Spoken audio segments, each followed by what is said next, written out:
សំឡេងតវ៉ាលន់លើកងរំពងនៅមុខសាលាដំបងរាជធានីភ្នំពេញនៅព្រឹកថ្ងៃទី3មករានេះមហាវិថីព្រះមនីរ៉េត្រូវបានបិទចាប់តាំងពីមុខផ្សារទំនើប City Mall រហូតជិតដល់អតីតរង្វង់មូលនាងគង្ហីង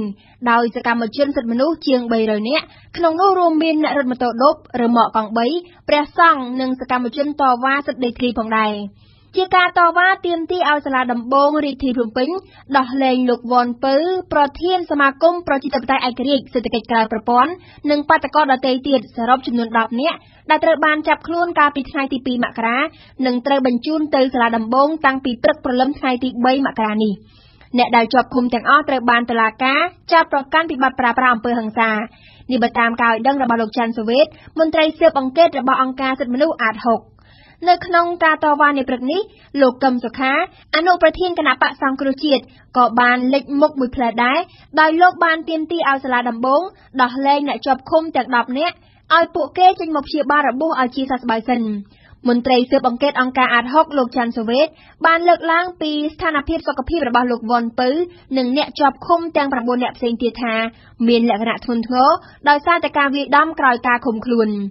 រហូតមកទល់ម៉ោង12ថ្ងៃត្រង់នៅមិនទាន់មានការប៉ះទង្គិចណាមួយរវាងក្រុមអ្នកតវ៉ានិងក្រុមសមត្ថកិច្ចជាច្រើនអ្នកដែលកំពុងមានវត្តមាននៅខាងមុខសាលាដំបងរាជធានីភ្នំពេញទេក្រុមអ្នកតវ៉ានៅតែបន្តសកម្មភាពរបស់ខ្លួនដោយបិទផ្លូវនិងស្រែកទាមទារដដែលក្រោមការអង្វរកររបស់កងកម្លាំងមានសមត្ថកិច្ចដែលបានអំពាវនាវឲ្យក្រុមអ្នកតវ៉ាបញ្ឈប់ការបិទផ្លូវដើម្បីអាចឲ្យចរាចរណ៍ដំណើរការឡើងវិញប៉ុន្តែក្រុមអ្នកតវ៉ាបានអះអាងថានឹងនៅតែបន្តសកម្មភាពរបស់ខ្លួនរហូតទាល់តែសាលាដំបងដោះលែងលោកវ៉ាន់ពៅនិងបាតកោដែលជាប់ឃុំទាំងអស់សូមរំលឹកថានៅថ្ងៃទី2មករាម្សិលមិញនេះមនុស្ស15នាក់ក្នុងនោះរួមមានលោកវ៉ាន់ពៅសកម្មជនសិទ្ធិមនុស្សនិងកម្មករព្រមទាំងព្រះសង្ឃផងត្រូវបានចាប់ខ្លួននៅក្នុងការប៉ះទង្គិចគ្នាមួយរវាងកងកម្លាំងយោធាឆ័ត្រយង911និងក្រុមកម្មករនៅមុខរោងចក្រយ៉ាកជីនក្នុងខណ្ឌពោធិ៍សែនជ័យរាជធានីភ្នំពេញព្រះសង្ឃចំនួន5អង្គដែលត្រូវបានចាប់ខ្លួនត្រូវបានដោះលែងវិញនៅពាក់កណ្ដាលអាធ្រាត្រថ្ងៃដដែល